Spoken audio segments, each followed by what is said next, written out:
Saudara, program Catatan Dr. Lukas hadir bagi Anda untuk bisa belajar bagaimana hidup sehat. Terlepas dari seberapa baik dan sehat kebiasaan hidup, dalam kondisi yang prima pun, kita bisa mengalami penderitaan, baik fisik, mental, atau keduanya, dalam waktu bersamaan. Alkitab banyak membahas tentang kesehatan. Salah satunya adalah catatan Dr. Lukas dalam Perjanjian Baru. Dan melaluinya, Anda akan menerima banyak hal tentang Yesus Kristus, penyembuh ajaib yang menyembuhkan manusia dari penyakit fisik maupun rohani. Dia bahkan mengalahkan maut, mengorbankan nyawanya untuk menebus dosa, supaya manusia bisa hidup kekal bersamanya.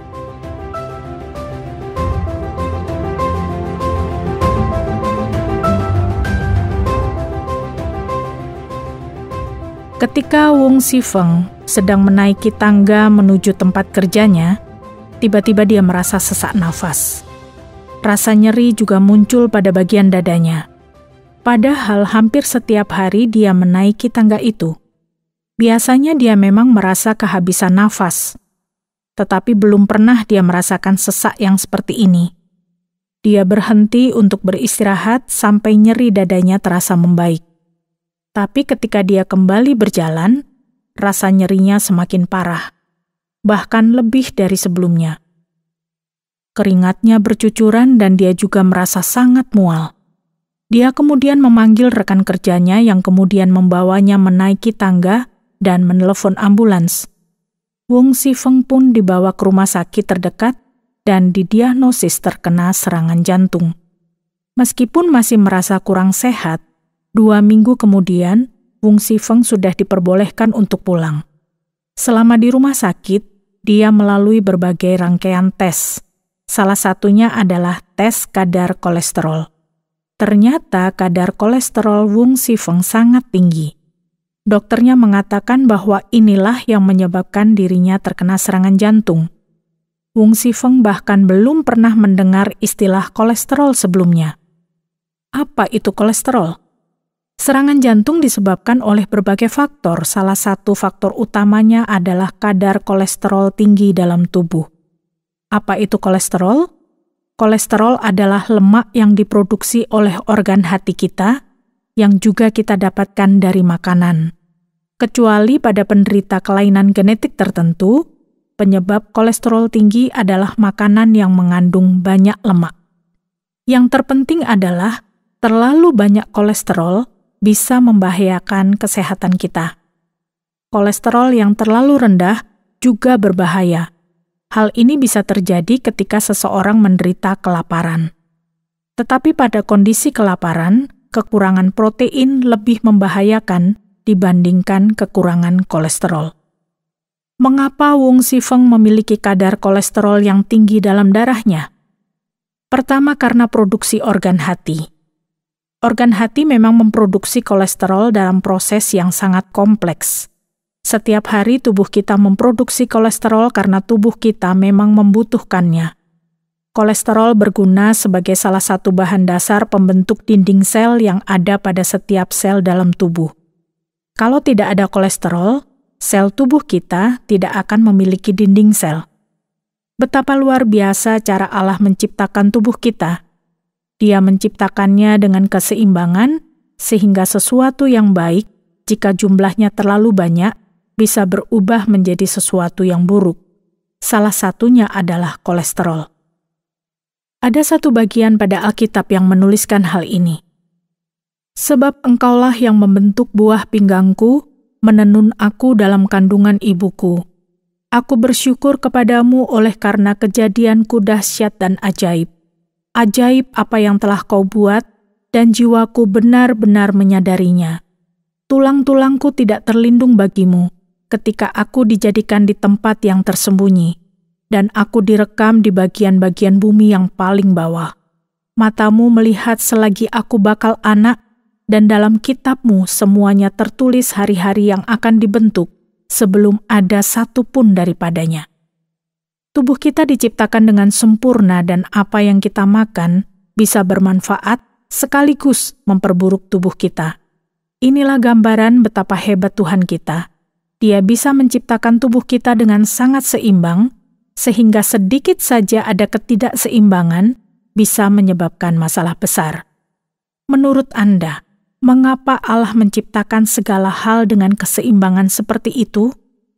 Salah satunya adalah untuk menunjukkan betapa hal sekecil apapun bisa menyebabkan masalah besar dalam hidup kita. Mari kita kembali membahas tentang kolesterol. Kita tahu bahwa terlalu banyak kolesterol berbahaya bagi tubuh kita. Bahkan ketika kita mengkonsumsi terlalu banyak lemak, organ hati kita akan mengurangi produksi kolesterolnya. Dalam jangka panjang, hal ini bisa menyebabkan masalah. Seperti yang sudah kita bahas sebelumnya, beberapa orang memiliki kelainan genetik yang menyebabkan organ hatinya memproduksi kolesterol dalam jumlah yang terlalu banyak. Apa yang bisa dilakukan orang-orang seperti ini? Selain pengobatan, tidak banyak yang bisa dilakukan untuk menolong mereka. Tetapi penderita kelainan genetik ini sangat langka, hanya kurang dari 1% dari populasi yang ada. Banyak orang bertanya-tanya, apa itu kolesterol? Kolesterol adalah sejenis lemak. Jadi penyebab kadar kolesterol yang berlebih adalah konsumsi makanan mengandung kolesterol yang berlebih juga. Makanan yang seperti apa?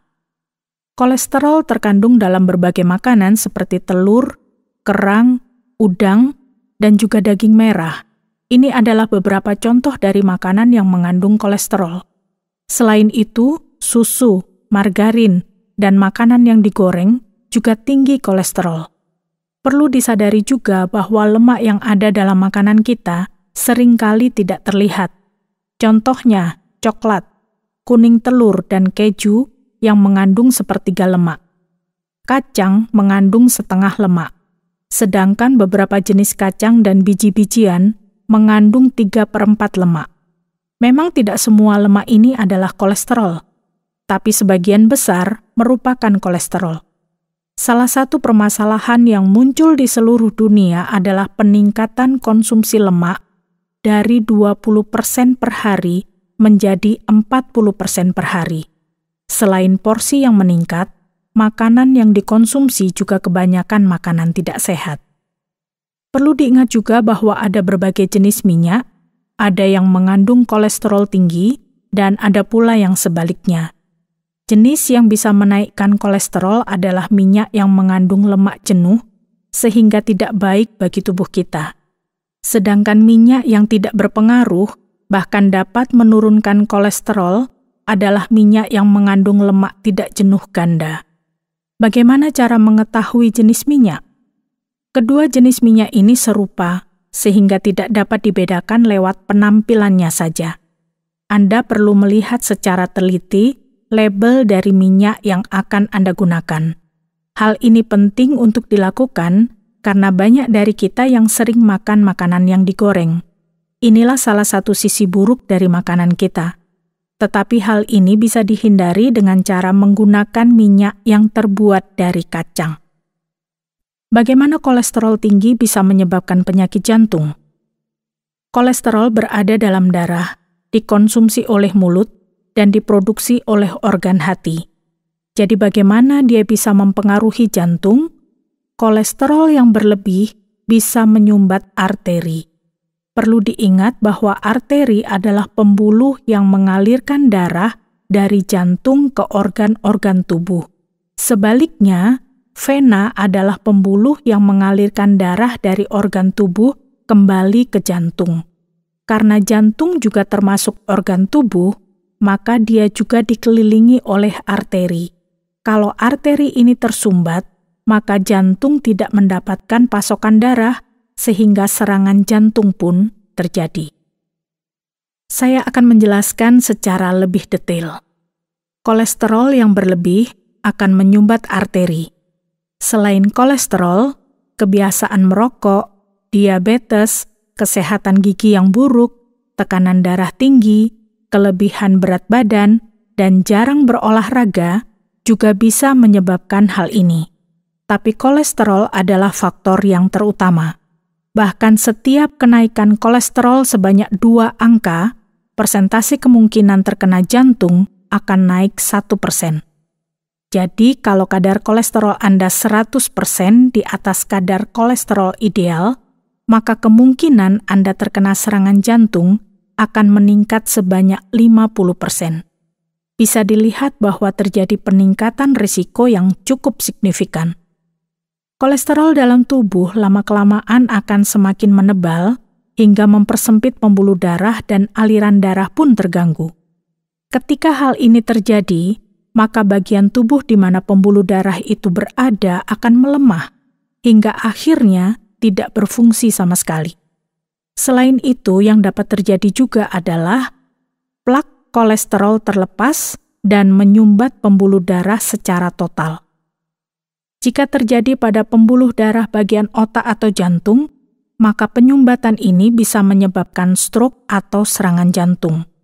Kedua kondisi ini perlu ditangani dengan cepat. Kalau tidak, pasien akan menderita kerusakan permanen yang serius atau bahkan kematian. Alkitab juga membahas tentang masalah yang berkaitan dengan darah, yaitu pada saat Yesus Kristus disalibkan.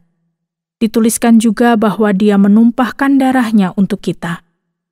Apa arti peristiwa ini bagi kita? Salah satu bagian dalam Alkitab, yaitu kitab Ibrani, menuliskan tentang darah Kristus. Bunyinya, "Tetapi Kristus telah datang sebagai imam besar untuk hal-hal yang baik yang akan datang. Ia telah melintasi kemah yang lebih besar dan yang lebih sempurna, yang bukan dibuat oleh tangan manusia, artinya yang tidak termasuk ciptaan ini.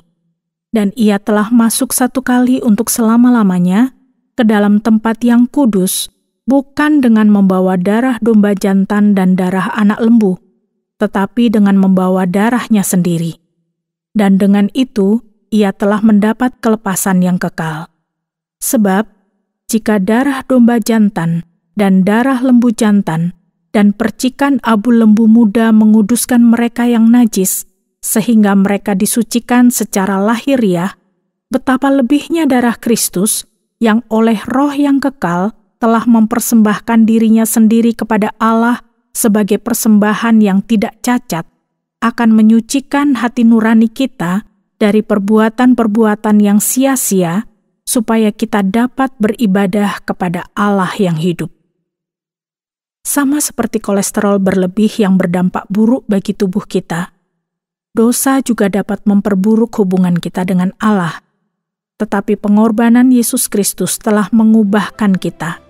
Satu-satunya cara untuk mendapatkan janji ini adalah percaya kepadanya.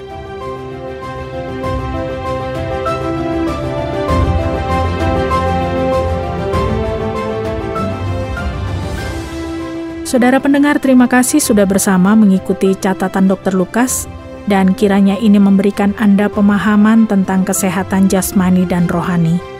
Kalau Anda punya pertanyaan atau Anda terkesan dengan acara ini, silakan kirimkan tanggapan Anda, bisa melalui SMS atau WhatsApp ke nomor 081 333 777 386 081 333 777 386. Sampai jumpa.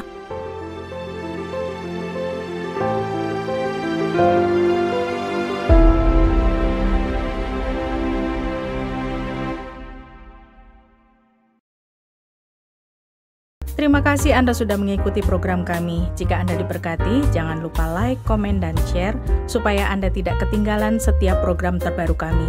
Jangan lupa juga untuk subscribe channelnya dan nyalakan loncengnya.